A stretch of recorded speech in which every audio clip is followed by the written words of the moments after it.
Pessoal, bom dia. Hoje, dia 16, quarta-feira, e estamos no terceiro dia da ministração com o tema A Importância das Mulheres no Reino de Deus. E hoje estaremos falando de uma personagem bíblica e extraímos a exemplo dela para mostrar como as mulheres elas são importantes na obra de Deus e você é essa pessoa importante. O texto se encontra em Atos dos Apóstolos, no capítulo de número 9, versículo 36, que diz: E havia em Jope uma discípula chamada Tabita. Antes de nós falarmos a respeito das virtudes desta mulher, para trazermos ao exemplo de inspiração para hoje, para muitas mulheres, eu quero falar um pouquinho do contexto histórico da vida dessa mulher, que já é para nós uma lição. A primeira coisa que eu aprendo aqui é que se sabe muito pouco a respeito de Tabita, né? E o que nós sabemos é que ela era uma mulher de muitas obras. Então nós vemos aqui que a Bíblia não menciona sobre a sua biografia. Não se fala quem é os seus pais, não se fala se ela era casada, se tinha filhos. Não, a Bíblia não menciona, a Bíblia omite esta parte. Uma coisa que eu aprendo aqui é que não importa o contexto histórico de uma pessoa. Muitas vezes você fala assim: poxa, mas os meus pais, eles nem são representantes de Deus, ou como por exemplo, mulher de ciclo de oração, pastor, ou pessoas que já tiveram um histórico lá, para que eu possa dar continuidade. E quando alguém me perguntar: você é filho de quem? Aí você vai falar assim: eu sou filho do pastor fulano de tal, ou da missionária fulano de tal. A primeira coisa que eu aprendo aqui, que o que Deus tem na sua vida independe de quem foram ou quem são os seus pais. É muito importante isso. Na antiguidade se dava-se muito valor. Você é filho de quem? Sou filho do João. Então por causa disso você aqui tem crédito. E na realidade nós vemos que esta mulher não fala da sua biografia. Então aprenda isso. Não importa o seu contexto histórico do passado, o que importa é o que Deus tem na sua vida. A segunda coisa que eu aprendo aqui é que ela era uma judia que habitava entre os gregos e ela falava a língua grega. Então ela era uma elemista. Elemista é os judeus que falavam o grego. Eu começo a imaginar a mistura de cultura, né, vamos dizer assim, que ela enfrentou naquele lugar, porque ela era uma judia, habitava entre os gregos, e isso não impediu de ela interagir naquele lugar, que é o que vamos falar daqui a pouco. Muitas vezes nós deixamos de fazer por questões culturais, por questões de credo religioso, e fazermos a obra de Deus, ajudarmos ao próximo, não está relacionado a quem vamos ajudar. Não importa se a pessoa ela tem uma ramificação diferente de ensino ou da sua fé. Não importa se a pessoa é cristã, se a pessoa é católica, se é budista, se é espírita. O importante é que você seja um instrumento de Deus para ajudar outras pessoas. E você observa que por ela morar entre os gregos, havia um choque de cultura muito grande, até porque os gregos eles criam muitos deuses, né? Muitos deuses pagãos, como por exemplo, né, Zeus, deus do trovão, Poseidon, deus dos mares, Hera, a rainha do Olimpo, Apolo, deus do sol, Afrodite, a deusa do amor, Ares, deus da guerra, Atenas, da sabedoria, Dionísio, Hermes, e aí vai. Havia uma quantidade de deuses, e nada disso impedia dela estar interagindo naquela cidade. É muito importante aprendermos isso, é uma grande lição para nós. A terceira coisa, segundo o seu contexto histórico e universal, se crê que ela começou a seguir o Senhor Jesus no seu ministério, porque você observa no capítulo 8, nós estamos no capítulo 9, no capítulo 8 os discípulos eles foram perseguidos e dispersos. Então possivelmente ela era uma seguidora de Jesus, até porque ela era contemporânea de Pedro. Daqui a pouco Pedro vai aparecer aqui também.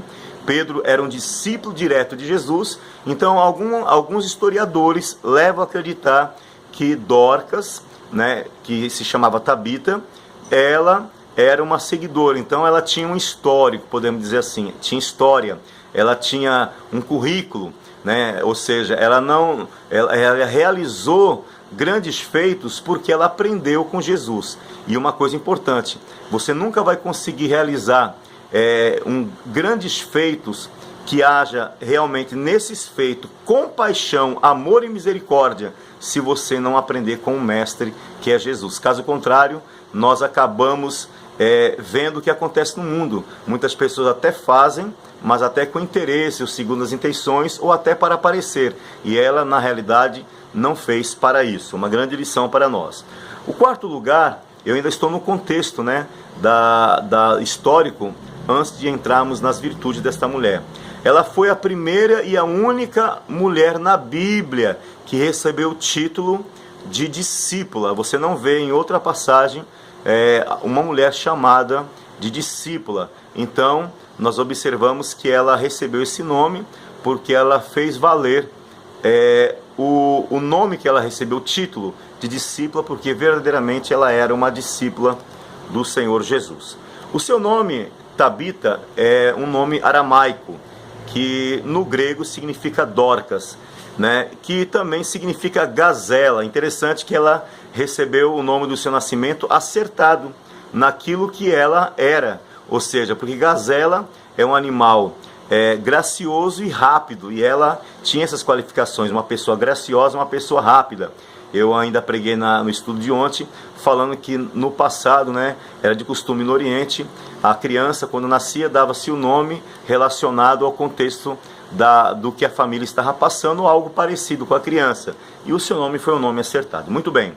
Versículo 36 do capítulo 9. Esta estava cheia de boas obras e esmola que fazia. Em outro contexto fala, ela era notável pelas obras e esmola que fazia. O que acontecia? Jope era uma cidade mediterrânea, ou seja, um lugar cercado de oceano, de mares. E Jope, ela vivia principalmente da pesca, e havia muitos pescadores e muitos barcos, embarcações, todos os dias saíam para a pesca em alto mar. E como era um oceano, né, um mar Mediterrâneo, havia muitas embarcações que sofriam naufrágio.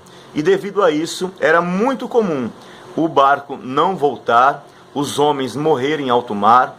Alguns corpos eram encontrados até mesmo depois de muito tempo na beira ali da praia. E isso era muito comum, então era um lugar muito enlutado, ou seja, um lugar de muito luto. Havia muitas viúvas, muitos órfãos naquela localidade. E Dorcas, certamente, ou Tabita, né, ou Dorcas, certamente ela viu naquele lugar uma necessidade. E diante dessa necessidade, ela colocou em prática um dos seus talentos. Então nós vemos aqui que ela se propôs em ser útil para o reino de Deus. E o que aconteceu? Nós vemos aqui que ela, com as suas mãos hábeis, ela começou a trabalhar naquele lugar, porque Dorcas amava o Senhor, ela via os necessitados, a urgência daquelas pessoas, e com mãos hábeis, ela colocou diariamente a sua fé em ação. Tudo leva a crer que ela conhecia muito bem também o Antigo Testamento, e ela viu lá em Provérbios, por exemplo, Provérbios 31, que fala sobre a mulher virtuosa, e o versículo 13 e 20 fala assim: busca lã e linho e trabalha de boa vontade com as suas mãos. Versículo 20, abre a mão ao aflito e ao necessitado estende as mãos. Era uma conhecedora da palavra de Deus, e ela colocou em prática o seu talento. Você é alguém que tem um talento, uma habilidade, e você muitas vezes se escusa. Se eu tivesse um diploma, se eu tivesse uma faculdade de teologia, se eu tivesse um conhecimento como aquela irmã, se eu cantasse, se eu louvasse. Eu quero dizer que você pode interagir dentro da sua habilidade no reino de Deus. Ela era uma pessoa que tinha mãos hábeis para a costura. Vendo a necessidade, ela pegou certamente a sua roca e o fuso, que eram materiais de costura da época, e começou a colocar em prática. Ela fazia antes de acontecer a tragédia. Então ela começou ali a costurar roupas, né, fazer vestidos, enfim. Ela começou a encher a sua casa de roupas, preparando para auxiliar muitas viúvas que não tinham essa habilidade nem como comprar tecido ou roupas para os seus filhos e propriamente para elas. Então, quando sabia-se uma notícia, por exemplo, que a embarcação não voltou, houve um naufrágio, e vamos dizer assim, naquela cidade ali havia algumas mulheres viúvas, ela ia numa casa, batia na porta, se apresentava, ela ia conhecer a necessidade da família. Aquela mulher de repente tinha 2 filhos e ela já apresentava ali com a sua sacola: olha, eu quero dar para a senhora esse vestido, esse vestidinho aqui dá para sua filhinha, essa roupinha dá para o seu filho. E ela começou a não tirar o sofrimento, mas amenizar, porque é isso que nós podemos fazer. Nós não vamos resolver a situação do mundo, mas nós podemos amenizar a situação de muitas pessoas. E quantas viúvas, que muitas vezes até faminta, porque eu acredito que ela preparava até um sentido social. Ela fazia talvez até roupas para vender. A Bíblia não menciona isso. A Bíblia ela é muito implícita nessas coisas, mas o contexto histórico fala justamente sobre isso. Então ela atendia a necessidade. Então muitas viúvas daquela localidade, muitos órfãos, eles recebiam roupas, elas recebiam alimentos, porque Dorcas se propôs. Ela não viu a questão cultural: são gregos, eu não vou ajudar, creio em outros deuses. Não, são pessoas que necessitam da minha ajuda, e eu não vou ficar parado diante disso. Assim são as mulheres que servem a Deus. Elas não podem ver uma necessidade na sua comunidade, na sua igreja, no lugar onde você convive, na sua família, e você não se propõe a estender a sua mão, ajudar de repente a sua mãe que está doente, ajudar os seus irmãos, ajudar pessoas à sua volta, né, que precisam de um apoio, né, incentivar, ainda que você não possa fazer nada, mas a palavra de incentivo, a palavra que sai da sua boca, porque você é porta-voz do Senhor. E nós observamos que em tudo isso, lá no versículo 37 diz: e aconteceu naqueles dias que ela enfermou e morreu. Ou seja, o que eu aprendo aqui? O fato de você ser dinâmica, ser uma pessoa piedosa e temente a Deus, não está exime de enfrentar uma enfermidade, de você de repente morrer. Não, você não está exime disso. Então nós vemos que ela enfermou e morreu.